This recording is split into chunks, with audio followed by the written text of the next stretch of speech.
In this video, we're going to troubleshoot the task ignored controller enable failed error that can occur on a Festo CMMT servo drive.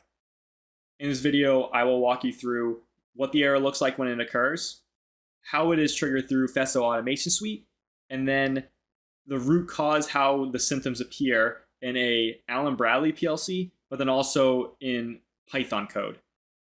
From here, I'll show you two different ways to solve this. One that does not involve wiring, and then one that does involve some extra wiring. And it depends on how you want the system to behave.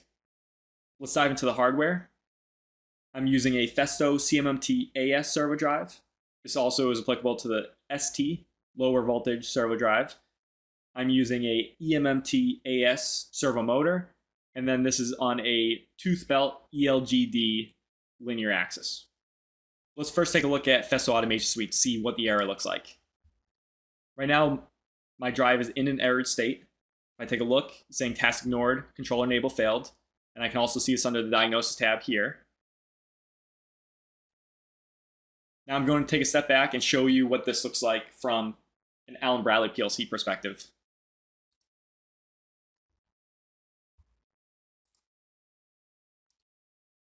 Right now I am online with an Allen Bradley PLC. I'm implementing the Festo point-to-point function block.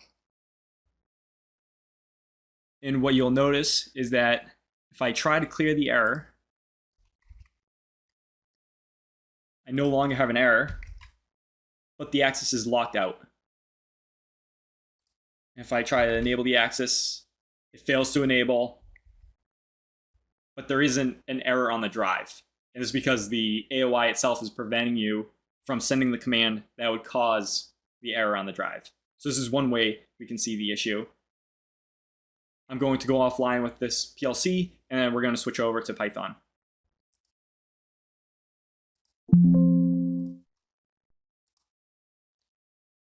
This is a sample Python project that we can use to test this, and we're going to pay attention to the terminal and see what issue is caused by what would potentially cause this error.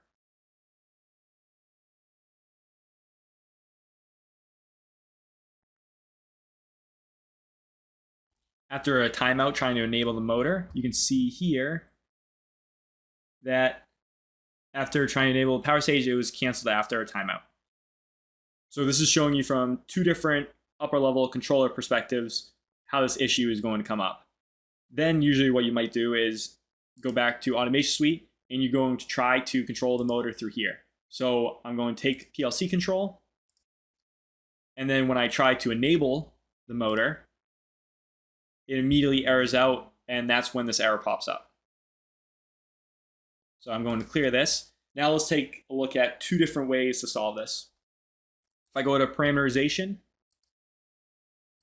and go to the device settings, I'm going to look at this activation via parameter. By default, this is set to IO and field bus. And I want to show you how to make it work with this default setting, but then also show you, if you don't have this hardwired, the other option to use. So let's make this work with IO and field bus. What we're going to do is take a look at, under diagnosis, IO state. I need to make sure this pin 3 of the X1A connector has 24 volts on it in order to now enable it from an upper level controller. What I'm going to do now is put 24 volts on this pin, and let's see the status. Now that I have 24 volts on the control enable pin, this indicator lights up blue, showing that I have power. And now when I try to enable the motor, it successfully turns on. I'm going to turn this off, take away PLC control. I'll go back to my Python script and rerun it. And now you can see that it's working. It enabled and is currently waiting for a move command. Back in my project. Now let's take a look at a different setting that we can use so we don't have to change the wiring. I'm going to change this to the option 2, field bus. And it's going to require me to store on device and then also reinitialize the drive.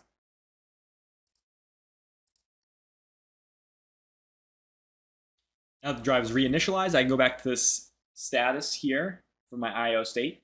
I'm going to remove 24 volts from this pin. Now that 24 volts is removed, I want to confirm that I can turn my motor on. I'm going to take PLC control again. And now I am able to enable the motor without any error coming up.